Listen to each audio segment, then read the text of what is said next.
A gente analisou alguns aspectos importantes do Evangelho de João, principalmente a ênfase que ele dá com relação à divindade de Jesus, e a partir de hoje a gente vai analisar o esboço do Evangelho de João a partir das sessões e como elas são colocadas nos seus assuntos principais nesse Evangelho. Então, quero pedir ao Zé Carlos aí para colocar ali o esboço. A gente já falou sobre ele na aula passada, pode passar, Zé Carlos? Os principais temas, né? O prólogo, o segundo é o período de reflexão, o terceiro, o período de controvérsia, o quarto, o período de conflito, o quinto, o período de crise, o sexto, o período de conferência, o sétimo, o período de consumação, e lá no capítulo 21, o epílogo. Então hoje a gente vai falar, acredito que vai dar tempo da gente falar até a terceira sessão, e na aula que vem a gente fala da quarta sessão até a oitava. A gente tinha falado para os irmãos que a gente ia ter 3 terças-feiras nesse mês de dezembro, mas surgiu a necessidade da gente fazer uma reunião com os obreiros na terceira terça-feira desse mês. Então a gente vai ter essa aula de hoje. A terça-feira que vem a gente termina o estudo sobre o Evangelho de João. Aí o livro de Atos a gente vai estudar só em janeiro, tá? Então as 3 últimas terças-feiras desse mês nós não teremos o ensino, porque a terceira semana é reunião, a quarta semana é véspera de Natal e a quinta terça-feira de dezembro dá no Réveillon. Então a gente vai ter só mais uma terça-feira e a gente fecha o Evangelho de João, ficando para o ano que vem Atos. Eu estava ouvindo aquele material que eu falei para vocês, do Luiz Saião, Rota 66, e já ouvi até o livro de Números, e já foram quase 80 aulas. A gente está no Evangelho de João e está na aula de Números 87. Mas lá o programa é diário, são aulas todos os dias. Aqui a gente tem só um encontro por mês. Então veja que não é brincadeira, né? Pessoa que predispor a estudar a Bíblia livro por livro, ou ensiná-la livro por livro, é no mínimo umas 300, 400 aulas, no mínimo. Então a gente está fazendo praticamente o resumo do resumo, né? Justamente. Então a gente está fazendo o que aqui? Resumo do resumo, lançando só luzes, para a gente poder, a partir dessas luzes, a gente caminhar, né? O caminho ficar mais iluminado, né? Mais claro, né? Então vamos aqui para a primeira sessão. A primeira sessão vai do capítulo 1, versículo 1 até o versículo 18. É chamado de o prólogo do Evangelho, a introdução, o início, né? Do Evangelho de João. O Evangelho de João, ele começa de maneira muito interessante. A gente falou na terça-feira passada que o principal objetivo de João é provar que Jesus é Deus. A essência de Jesus é a essência da divindade. Então ele começa o Evangelho dizendo, né? No princípio era o Verbo estava com Deus e o Verbo era Deus. Então, antes da gente analisar esse versículo, vamos analisar a expressão que João usa. João usa lá no original, traduzido para a gente como verbo, em algumas outras versões palavra, mas lá no original ele usa a expressão logos.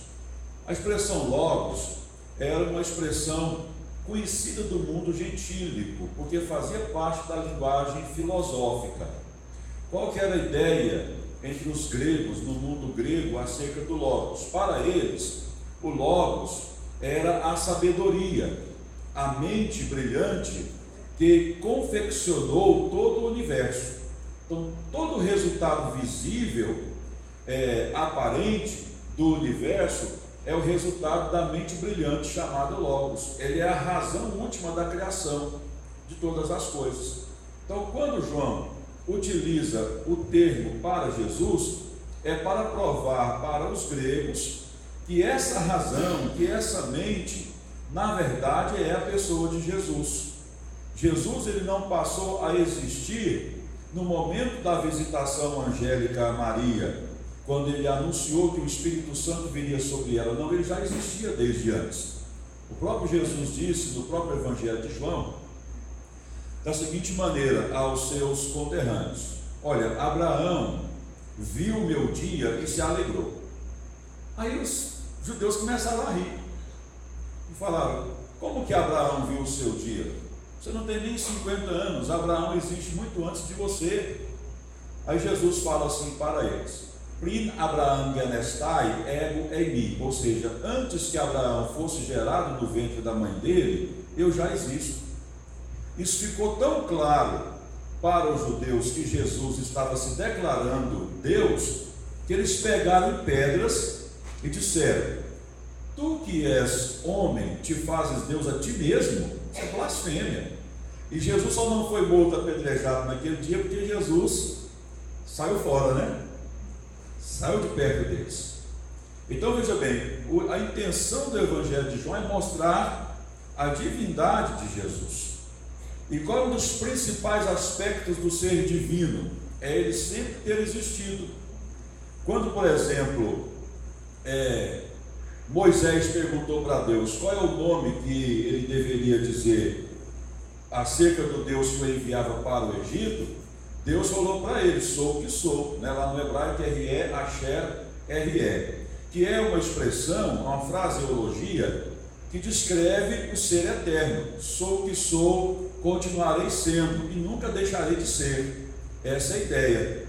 Então, um dos aspectos principais da divindade é o fato dele nunca ter tido um dia que ele passou a existir. Ele sempre existiu.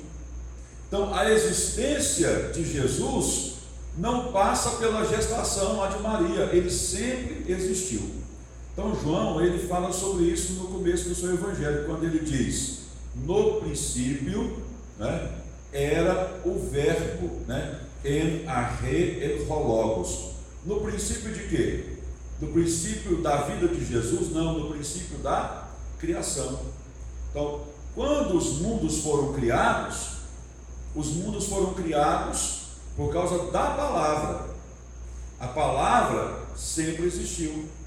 Então João está dizendo assim: olha, antes que todas as coisas fossem criadas, o verbo já existia. Quando ele diz: olha, no princípio era o verbo estava com Deus. Por que no princípio, por que sempre o verbo estava com Deus? Porque o verbo é Deus, é assim que ele conclui, né? No princípio era o verbo estava com Deus, o verbo era Deus.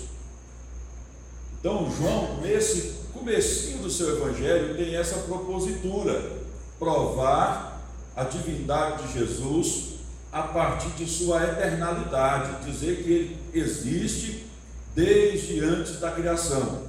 Desde quando o cosmos foi criado, o verbo já existia. Desde quando o ser humano foi criado, o verbo já existia. Então, nesses primeiros versículos a gente tem essa intenção. Olha, inclusive no versículo 2, ele até repete, né? Ele estava no princípio com Deus. Parafraseando, era assim, ó: nunca houve um tempo em que ele não existisse ao lado de Deus. Ele existe ao lado de Deus porque ele é Deus. Então, os versos 1 e 1 de João capítulo 1 é uma prova de que Jesus sempre existiu, da eternalidade de Jesus. Então ele fala assim no verso 3, para complementar isso, ó: todas as coisas foram feitas por intermédio dele, e sem ele nada do que foi feito se fez. O que ele está falando nesse verso 3? Que Jesus é um dos agentes da Santíssima Trindade que participou efetivamente na criação, certo? Então o versículo 3 resume os outros dois versículos com relação à participação de Jesus, participação efetiva na criação. Sim. Eu não consegui compreender aquela parte que você falou, que a palavra que construiu os mundos, que criou Isso, os mundos. Justamente. Não é palavra. É porque a expressão logos significa palavra, ou verbo, ou sabedoria. Que verbo é toda a conjugação de coisas que tem ação. Sim. Né? Então seria uma ação. Isso. De criação. A palavra logos, ela tem essa associação. A palavra que cria, a palavra que constrói, né? A palavra que comunica. Então, por isso que ele é chamado de a palavra ou o verbo. E a expressão logos, o logos significa isso. Que a gente entende. Nesse sentido aqui que João coloca, é a palavra da criação, a palavra criadora. Ação criadora. Ação criadora. Ação criadora. Então veja bem, João continua aqui no versículo 4 falando assim, ó: nele estava a vida, e a vida era a luz dos homens. Só foi possível haver vida por causa da participação de cada uma das pessoas da Santíssima Trindade na criação, e uma delas era a pessoa de Jesus. Então esse evangelho aqui, até o versículo 18, vai dar essa introdução, mostrando que Jesus é a principal comunicação de Deus entre os homens. A palavra de Deus fala assim, que o Senhor Deus falou aos homens através de muitas maneiras, de muitos modos, através de profetas, através de sonhos, através de tipos, de símbolos, mas naqueles últimos dias, referindo-se o escritor aos Hebreus, Deus falou de maneira mais adequada, mais perfeita, mais inteligível, mais compreensível, através do Logos, através da pessoa de Jesus. Então, isso João está demonstrando aqui no começo do seu evangelho. Inclusive, ele utiliza justamente dessas expressões para falar aos judeus que eles deveriam receber Jesus pelo fato de Jesus ser esse, o enviado de Deus, mas ao mesmo tempo o Filho de Deus, e que era aquele que eles estavam aguardando. Por isso que no versículo 2, ou 12, desculpa, tem aí essa questão, que Jesus veio para os que eram seus, e os seus não o receberam. Os judeus não compreenderam, né, essa linguagem clara de Deus para eles, a partir do seu Filho Jesus. Então, olha, ele veio para os que eram seus, e os seus não receberam. Jesus não veio apenas para os judeus, mas se apresentou primeiro a eles, pelo fato de ele também ser um judeu. Ficaria estranho Jesus nascer de uma família judaica, ser filho ou descendente de Abraão, e já desde o início do seu ministério começar a pregar a gentios. Primeiro ele viria e pregaria para os judeus, depois o seu ministério se estenderia aos gentios. Mas os judeus não quiseram receber Jesus. Quando a gente diz judeus, a gente não está se referindo a pessoas individualmente falando, que alguns receberam Jesus. A gente está falando da nação judaica. A nação judaica não recebeu Jesus, não reconheceu como Messias. Mas é claro que desta nação judaica, alguns indivíduos, ou até mesmo milhares de indivíduos, aceitaram Jesus e o reconheceram como Messias e Salvador deles. Mas a nação, o povo de modo geral, não o reconheceu. Bom, então, até o versículo 18, a gente tem esta preocupação de João em apresentar a pessoa de Jesus. No versículo 14, a gente tem aqui um versículo que é muito interessante dentro dessa propositura de João, quando ele fala assim: e o verbo se fez carne, né? A palavra carne lá é sarx, que quer dizer natureza humana. Então o verbo assumiu a natureza humana e habitou entre nós. A palavra habitou lá no grego é skenosen, que vem da palavra grega skenos, que é tabernáculo. Então, olha, o verbo assumiu a natureza humana e levantou o seu tabernáculo e esteve entre nós. Qual que foi o resultado disso? Dessa presença de Jesus entre eles? Ele diz: vimos a sua glória, como a glória do unigênito do Pai, e ele revelou-se cheio de graça e de bondade. Então veja bem, o que João está querendo dizer com isso? Lá no Antigo Testamento, quando Deus deu a revelação do tabernáculo, o tabernáculo ficava no meio dos acampamentos dos judeus. Os judeus acampavam quase que em círculo, né? A maneira que os acampamentos ficavam por ordem das tribos, e o tabernáculo tinha que ficar no meio. No meio. O tabernáculo era um lugar de culto, onde Deus revelava a sua presença e a manifestação da sua glória. Quando eles armavam o tabernáculo, quando estava tudo pronto, a nuvem descia sobre o tabernáculo, e aquela nuvem era a representação da presença de Deus, chamada de Shekinah, presença. Então o povo entendia que a glória de Deus estava entre eles. Ali era uma maneira de Deus demonstrar ao seu povo que ele estava presente no meio do seu povo. João diz aqui no versículo 14 do capítulo 1 que Jesus é essa manifestação de Deus entre eles, é a glória perfeita do Pai entre eles. Então João está fazendo uma comparação de um tabernáculo com o outro, dizendo que o tabernáculo que esteve entre eles é superior do Antigo Testamento, dizendo que Jesus, como tabernáculo, é de fato a presença real entre os homens, é aquele capaz de manifestar entre eles a bondade, a graça e a misericórdia do Senhor, e a glória de Deus se manifestar entre eles. Por isso que Jesus usou muito a linguagem, né? Estarei no meio, venha para o meio. Então a linguagem no meio é muito utilizada por Jesus para corroborar com essa visão de João, né? Com relação a Jesus ter estado no meio, ter revelado a glória e a presença, a graça e misericórdia de Deus entre os homens. Porém, a nação não recebeu, não reconheceu esta manifestação de Deus entre eles. Bom, vamos lá para o versículo 19 a seguir, que está aí já na segunda sessão.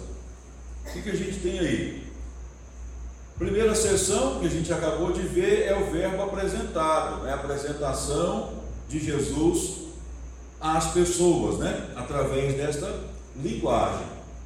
A partir do versículo 19, a gente tem aqui o precursor de Jesus, João o Batista, que vai fazer essa apresentação de Jesus às pessoas que vêm até ele para ser batizado.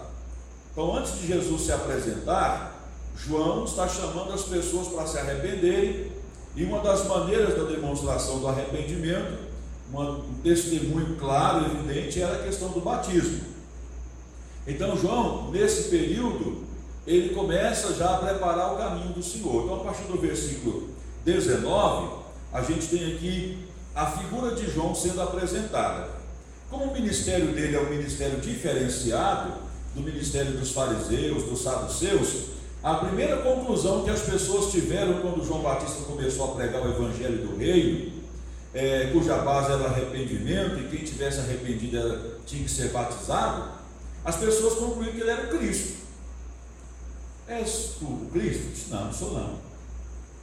Eu sou apenas um representante dele. Eu estou o anunciando. Quando ele chegar, eu vou ter que sair de foto, porque eu não sou digno nem de abaixar e amarrar ou desamarrar as sandálias dele. Então João tinha essa consciência, né? Estou cumprindo o meu papel, mas quando a pessoa apresentada chegar, eu tenho que sair de foco. Talvez esse seja um dos maiores erros de alguns pregadores, né? Ele é um João Batista, ele apresenta Jesus. Quando as pessoas entendem, aí ele não quer sair de foco, não é? Ele que quer receber o aplauso. Então isso aí é um grave erro, que muitos não aprenderam com João Batista, né? João Batista teve esse entendimento.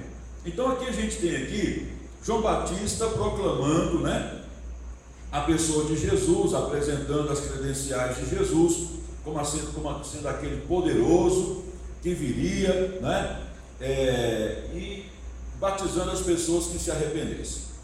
Estava lá João Batista lá batizando as pessoas. De repente, ao longe, ele vê Jesus vindo ao seu encontro, né? Aí ele fala assim para as pessoas: olha, eis aí o Cordeiro de Deus, que tira o pecado do mundo. Está lá no versículo 29, né? Versículo 29, quando diz: eis o Cordeiro de Deus, que tira, né? Essa palavra aí, tira, lá no grego é airon, né? Airon significa que assume, né? Que assume para depois retirar. Então a ideia do termo airon no grego é essa, né? Eis aí o Cordeiro de Deus, que assume para depois retirar o pecado do homem. Não foi isso que Jesus fez na cruz? Sobre ele todo o pecado da humanidade veio, né? E aí depois ele, através daquela ação, alcançou para nós o perdão dos nossos pecados. Então o que acontece aqui? Jesus, ele é apresentado como o Cordeiro, porque lá no Antigo Testamento era o Cordeiro uma das principais ofertas para a questão do holocausto. O que era o holocausto? Era uma oferta que se fazia lá no tabernáculo, depois lá no templo, onde aquele animal morria em lugar do pecador. Deus ali mostrava a sua graça, onde o pecador não precisava morrer, e sim um terceiro morria em seu lugar. Então a linguagem do Cordeiro que tira o pecado do mundo é uma linguagem bem conhecida dos judeus, é uma linguagem bem conhecida, porque era dessa maneira que se alcançava a graça de Deus com relação aos pecados humanos. Jesus então é apresentado por João Batista como aquele que viria para oferecer-se, ou que veio para oferecer-se como sacrifício vivo, santo e agradável, se fazendo como aquele que morreria em lugar da humanidade, a chamada morte vicária, né? A morte de um que substitui a outrem. Então João Batista apresenta Jesus dessa maneira: eis aí o sacrifício de Deus, que vai assumir a culpa para depois removê-la, né? Então vamos prosseguir aqui.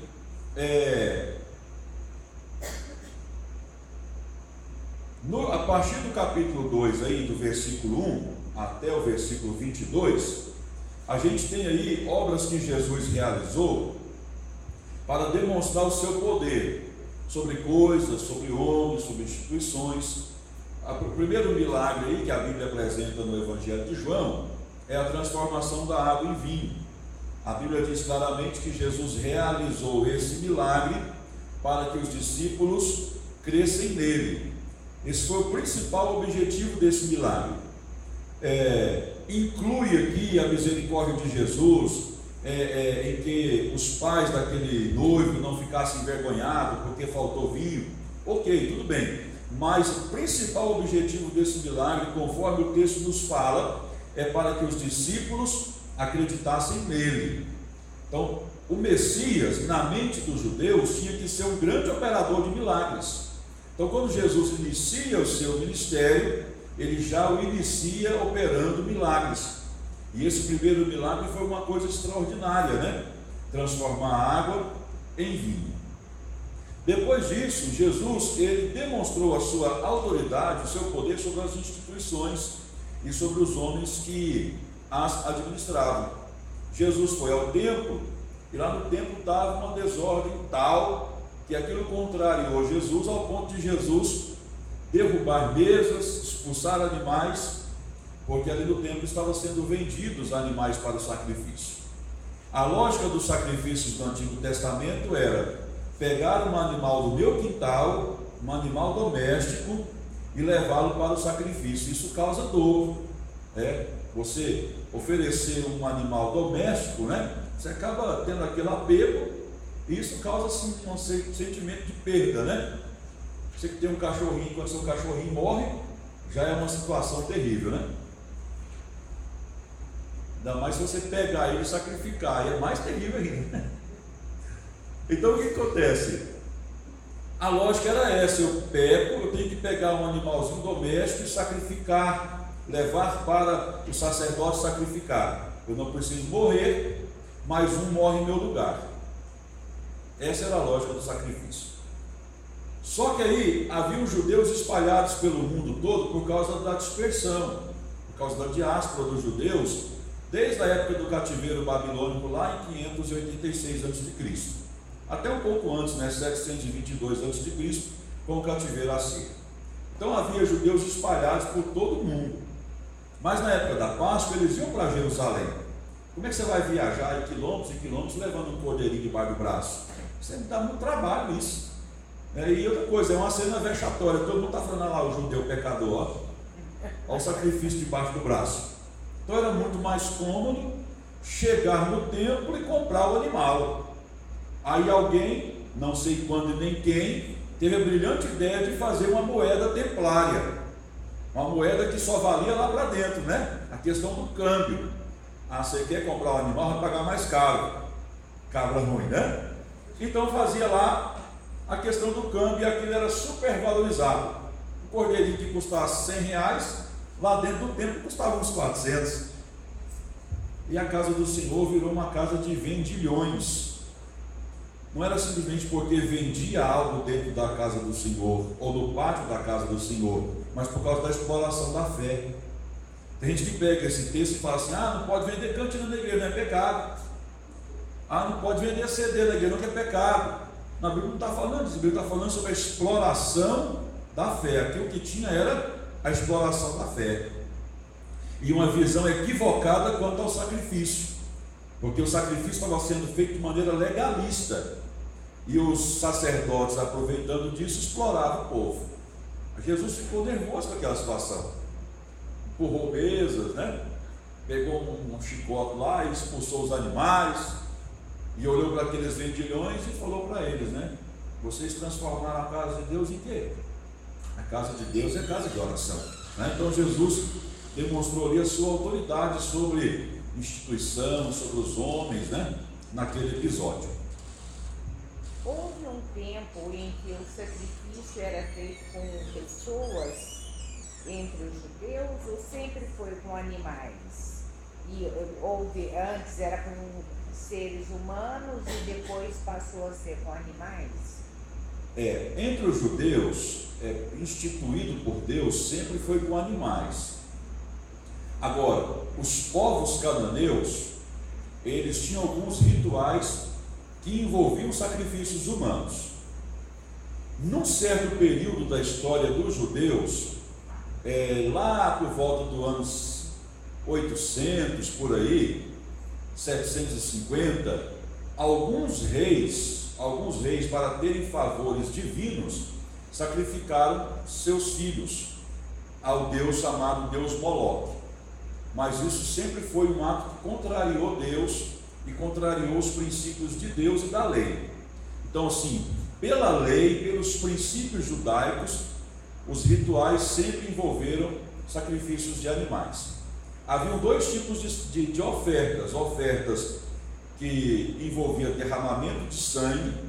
Essas ofertas eram para a culpa, para o pecado, e os sacrifícios ou ofertas que não envolviam derramamento de sangue, que eram as ofertas de cereais, de sementes, que eram chamadas as ofertas pacíficas. Então, os sacrifícios que sempre envolveram derramamento de sangue foram com animais e era para resolver a questão do pecado humano. Eram sacrifícios para resolver essa situação. Agora, aqueles sacrifícios de gratidão não envolviam animais, e sim produtos da terra, né? Cereais, sementes, frutos, que eram as chamadas, nas traduções mais antigas, de ofertas de manjares. É até estranho, porque oferta de manjar dá a impressão que o irmão fez um manjar, colocou ali umas ameixas, a boca está enchendo d'água, uma calda, aí chegou lá e ofereceu ao sacerdote. Oferta de manjares ali, na verdade, são ofertas de cereais, de produtos da terra. Bom, nessa segunda sessão aí, a gente tem também um diálogo de Jesus com duas pessoas, que preenchem todo um capítulo. É um diálogo muito extenso, que é o diálogo de Jesus com Nicodemos e o diálogo de Jesus com a mulher samaritana.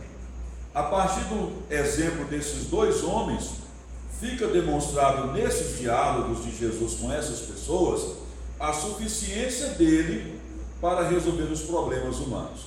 Fala, Belchinha.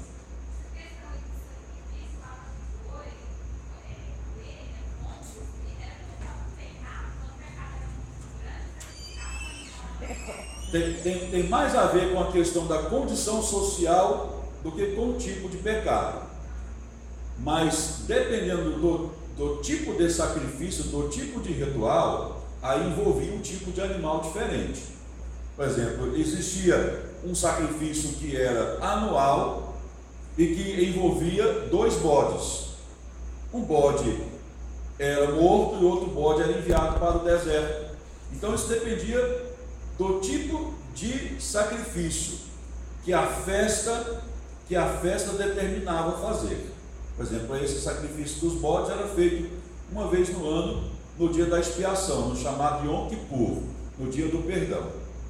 Mas geralmente, os tipos de animais, do maior até o menor, envolvia a questão financeira. Por exemplo, uma pessoa muito pobre da sociedade judaica comprar uma novilha ou um novilho para levar para o sacrifício, aquilo era muito dispendioso. Então, dependendo do seu nível de pobreza, ele podia levar uma pombinha ou uma rolinha para o sacrifício. Tá? Não, está mais associado à questão da condição social, da condição financeira da pessoa. Agora, existiam os pecados específicos, por exemplo, o dia do holocausto, né? A oferta do holocausto geralmente se oferecia uma novilha, né? Ou o cordeiro, dependendo do tipo de ritual que ia se fazer. Justamente. Tá? Bom, vamos lá. O diálogo de Jesus com Nicodemos mostra a suficiência de Jesus para o homem, para o ser humano. A mulher samaritana da mesma maneira. Vamos pegar aqui o primeiro caso. Quem era Nicodemos? Nicodemos era quem? Dentro da história bíblica. Era um homem de grande influência religiosa. Ele era membro do Sinédrio. O que era o Sinédrio? O Sinédrio era um tribunal onde se julgava as causas religiosas e civis do povo judeu. Então ele era um homem de grande influência. Ele quis encontrar-se com Jesus à noite, justamente para não levantar burburinhos, né, por causa da sua condição religiosa na sociedade judaica. Muito provavelmente esse encontro de Jesus com Nicodemos foi na casa de Salomé. A gente aprendeu aqui terça-feira passada que Salomé era irmã de Maria, mãe de Jesus. Portanto, João, o escritor desse evangelho, era primo de Jesus. Então, provavelmente esse encontro de Jesus com Nicodemos foi na casa de Salomé, mãe de João, o evangelista, ou mãe do João, o discípulo amado, né? Então, o que acontece aqui? Nicodemos tinha um grande conhecimento das questões religiosas. Para ser membro do Sinédrio, a pessoa tinha que ter um vasto conhecimento da Torá, do Antigo Testamento, das Escrituras. Então ele começa o diálogo dele com Jesus, e Jesus fala para ele que é necessário que todo homem, para ter um encontro com o Senhor, nasça de novo. Nicodemos ficou assustado com aquela palavra e disse: mas como pode ser isso? Porventura há possibilidade de eu voltar para o ventre materno e renascer? Jesus disse: não estou falando dessa maneira, ou desse modo. Estou falando que o homem tem que nascer da água e do Espírito, né? Nascer da água e do Espírito é nascer de Deus, nascer através de uma regeneração. O homem ser regenerado, passar por um processo de mudança completa, a partir de uma mudança de mentalidade. Inclusive a palavra arrependimento, lá no Novo Testamento, está no grego metanoia, que é mudança de mentalidade. Então, quando a gente fala de conversão, de arrependimento, de mudança de vida, isso só acontece quando se muda a mentalidade. Então, Jesus fala para Nicodemos: olha, você tem que nascer de novo, mas não dessa maneira que você está pensando, e sim nascer através de um processo regenerador, promovido tanto pela palavra quanto pelo Espírito de Deus. Então o diálogo de Jesus com Nicodemos mostra justamente essa necessidade humana, que mesmo vivendo de maneira honesta, de maneira digna, ainda fica algo dentro dele faltando a ser preenchido. Essa era a dificuldade de Nicodemos. Era um homem honesto, um homem trabalhador, um homem bom para a sociedade, para a sua família, etc. Mas lhe faltava uma coisa, era nascer de novo, né? Nascer da água e do Espírito. Bom, com a mulher samaritana, a gente vê uma coisa aqui interessante, porque os judeus e samaritanos não se conversavam. Os judeus não passavam pelo território samaritano, eles margeavam o Jordão, davam uma volta de muitos e muitos quilômetros para não passar em território samaritano, porque judeu e samaritano não se davam. Mas a palavra de Deus diz que convinha a Jesus passar por Samaria. Outra versão diz que era necessário que ele passasse por Samaria.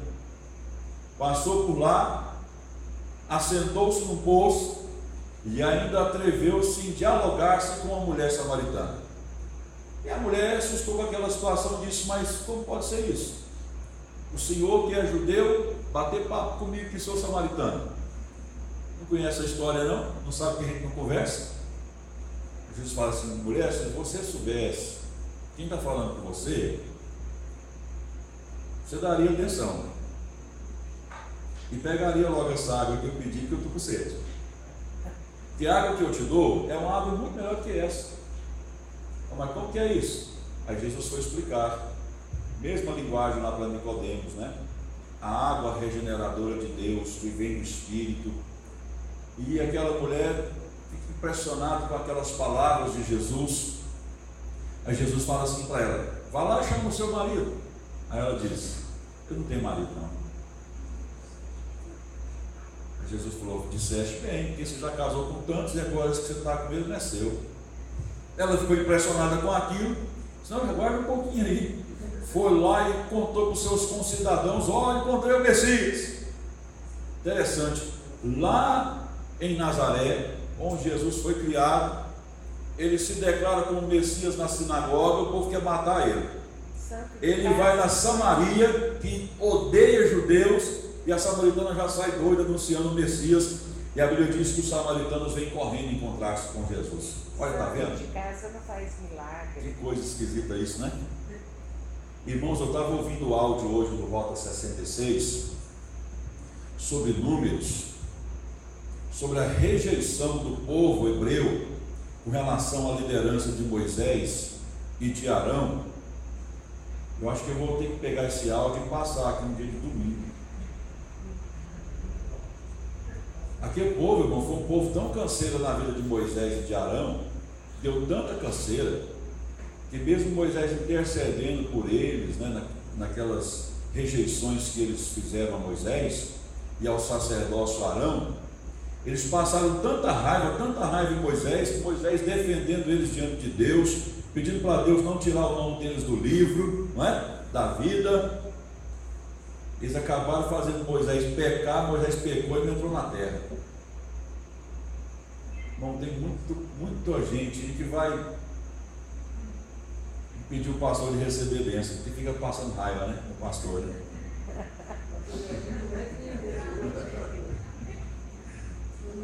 Gente, esse áudio lá é tremendo, é fantástico. Depois eu passo aqui para vocês ouvirem um dia desse, quem sabe. Bom, vamos lá. Terceira sessão. Meu Deus, o horário já está terminando, já falta 10 para as 9. A terceira sessão. Bom, terceira sessão inaugura o período das controvérsias de Jesus com os religiosos judeus. Jesus, ele tinha uma mania que irritava os religiosos judeus. Não sei se era de propósito ou se era de acordo com a necessidade, mas ele teimava em curar um monte de gente no sábado, né? E um dia de sábado vai lá Jesus, passa pela porta das ovelhas, tem lá um tanque chamado Betesda, né? Eu até coloquei aqui os termos, porque eu acho isso interessante, né? Tinha lá um paralítico que estava junto a um tanque chamado Betesda, né? Lá no hebraico, Bet Hasda, que significa casa de misericórdia, ou casa misericordiosa. Mas ninguém teve misericórdia daquele homem lá, ué. Outra coisa que eu acho interessante, que João faz questão de dizer que aquele tanque chamado Casa de Misericórdia ficava junto à porta das ovelhas, né? Sha'ar Hadson. Então veja bem, o homem estava num lugar onde a casa era a Casa de Misericórdia, junto ao curral das ovelhas, e não tinha ninguém para cuidar daquele homem, não tinha ninguém para ter misericórdia dele. Olha que coisa esquisita. Que paradoxo tremendo. Não tinha bem falado, até que chegou Jesus. Jesus, ele volta a sua atenção para aquele que não tinha misericórdia e estava abandonado, mesmo sendo dentro do curral das ovelhas, né? Aí chega lá e fala para aquele homem: você quer ficar curado? Ele sabe, bem que eu queria. Aí começa a reclamar das pessoas. Bem que eu queria, mas quando as águas desse tanque agitam e ninguém me joga lá. Cada um quer resolver o seu problema, ninguém lembra de mim. Quantos anos tinha que ele era aleijado? Gente, é muitos anos, 38 anos. A Bíblia não fala há quantos anos ele estava lá junto ao tanque, fala. Mas pelo silêncio do texto percebe-se, pelo sofrimento da pessoa, que eram muitos anos. A Bíblia não diz a quantidade de anos, mas devia ser alguns anos. Toda vez que eu estou aqui, Senhor, não tem ninguém que me joga aí. Mas não era muito mais simples Jesus falar para ele, né? Seja curado? Para que aquela pergunta? Porque tem muita gente, irmão, que não quer ser curado. Tem muita gente que quer ficar às custas do governo, recebendo aposentadoria, né? Eu vi que uma pessoa contou um testemunho, que ele ficou cego e conseguiu aposentar. Aí ele foi curado da cegueira. Agora ele está abençoado, que agora ele pode trabalhar até a renda dele e ainda receber a aposentadoria. Que testemunho é esse, irmão? Tem gente que é assim, tem gente que não quer ficar curado, tem gente que quer ficar às custas, né? Do Estado, das pessoas. Tem muitas pessoas que querem viver nessa condição, né? De coitadinho, as pessoas olharem para ele sem ter pena dele. Tem gente que é assim. Então Jesus sempre perguntava: você quer ficar curado? Justamente para que o desejo da pessoa florasse. Sim, quero. Então pega a sua cama e vai embora. A cama, na verdade, ali era uma esteira, né? Não pode pensar em cama igual nós temos hoje. Pessoal, se o cara estivesse lá numa cama king, pega a sua king e vai embora. Que jeito, né? E também era uma esteira. Um sinal de respeito à pessoa, né? Saber do desejo dela. Justamente. Né? Também é isso. Então veja bem, aqui começou uma confusão, porque Jesus faz uma cura dessa, que causou um grande burburinho, porque no tanque ele tinha um monte de gente.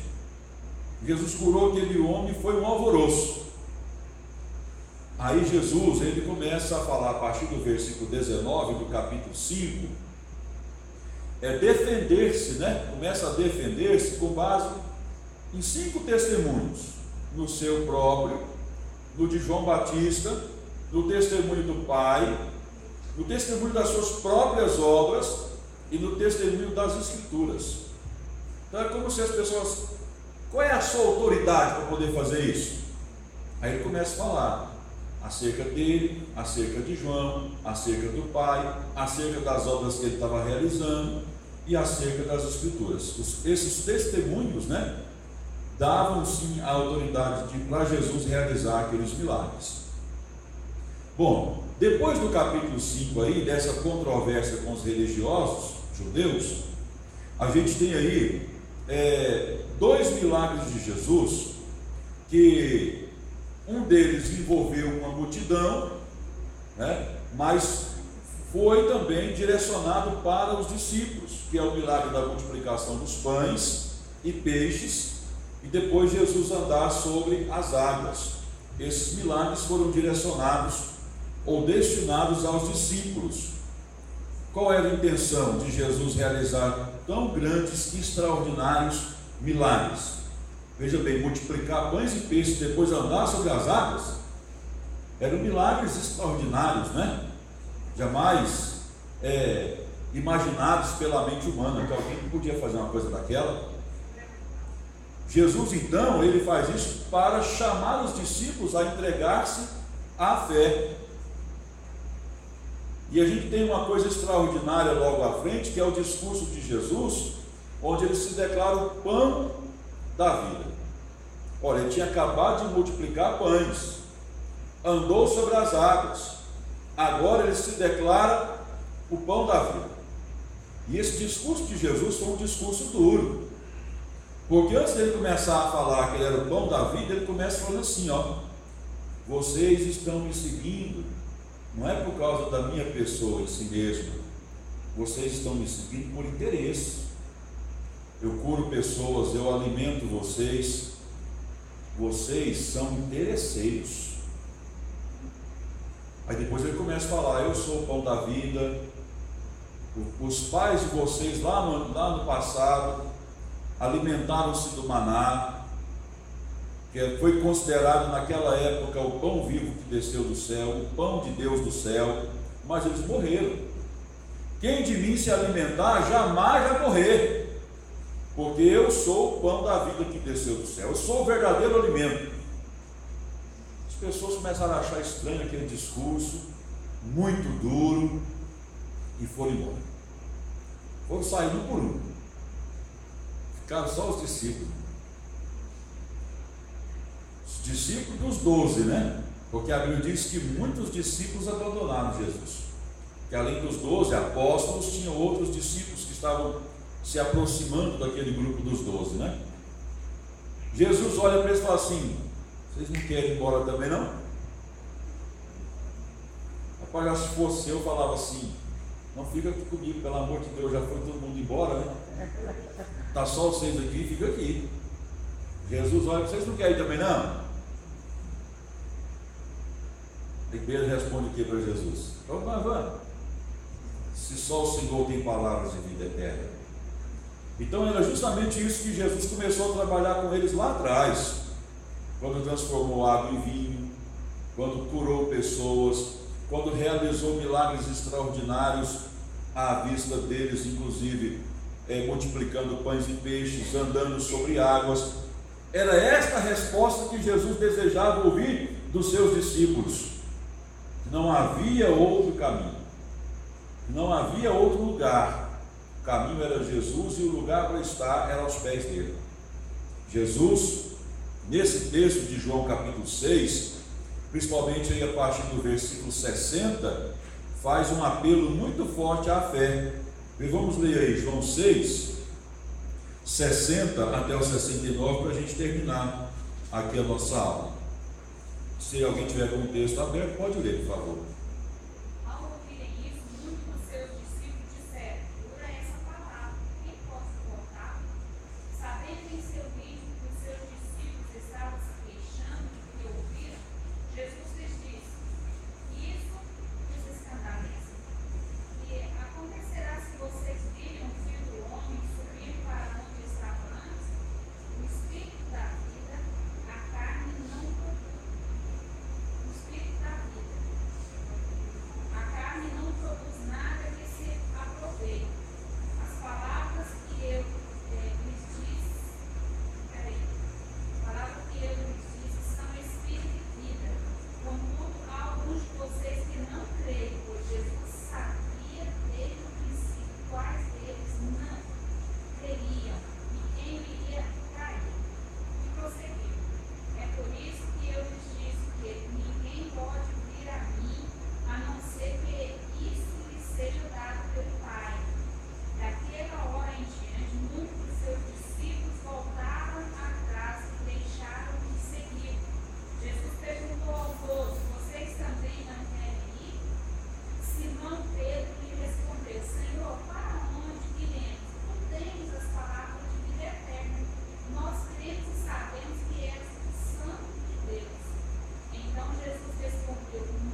Justamente. Então, essa parte desse texto, essa perícope, esse apelo à fé, tem uma parte aí muito interessante que a irmã Creuza leu, onde ele fala justamente sobre isso, que havia no meio deles pessoas que acreditavam e outros que não acreditavam. Então sempre haverá o grupo daqueles que acreditam e o grupo daqueles que rejeitam. Então o apelo à fé, a uma resposta positiva à fé, nessa passagem aqui é muito forte. Jesus ele chega a falar, tinha uma multidão ali, a multidão vai embora, um grande grupo de discípulos também vai embora, fica só os 12 ali, e Jesus ainda incita, né? Vocês não querem também não? Não temos para onde ir, só o Senhor é o caminho, né? Que a gente deve seguir, só o Senhor tem palavras de vida eterna, para onde a gente vai?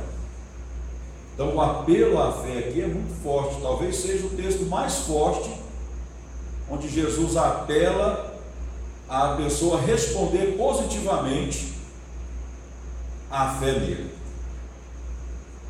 Às vezes a gente pensa num Jesus, só um Jesus assim, que chega, passa a mão na nossa cabeça, não é? Coloca a nossa cabeça, põe no ombro dele para ele fazer um cafunézinho na gente. Mas tem hora que Jesus ele apela para que a gente responda positivamente a ele ou não. Jesus não está muito preocupado em ficar paparicando a gente, não. Tem hora que é necessário que ele nos estimule a fé, nos conforte, nos console, faça um cafunézinho na gente. Mas tem hora que a gente vai ouvir uma palavra dura dele também, igual a gente ouviu aqui. Eu fico imaginando o pensamento dos discípulos, vendo aquele tanto de gente embora, e Jesus só olhando e deixando o povo ir embora. Aí alguns discípulos, o povo foi, nós vamos também. Eu fico pensando nos apóstolos, olhando aquela situação, esperando de Jesus alguma reação, e Jesus nada. De repente eles são surpreendidos, né? Vocês não querem ir embora também não? Então, irmãos, nós temos que responder positivamente ao apelo de Jesus. Muitos estão acreditando, seguindo, mas outros não. Outros estão só no meio. Aí na hora da bronca, vai um monte de gente embora. Foi sempre assim, né? Foi sempre assim. Pois é, meus queridos, Deus abençoe os irmãos. Aí a quarta sessão diante, a gente vai ver na terça-feira que vem. E conforme eu já disse, na terça-feira que vem a gente vai encerrar aí o Evangelho de João e depois Atos só a partir de janeiro, tá? Porque a terceira terça-feira, reunião de obreiros, a quarta terça-feira, véspera de Natal, e a quinta terça-feira, Réveillon, tá? Meus queridos, vamos ofertar aí para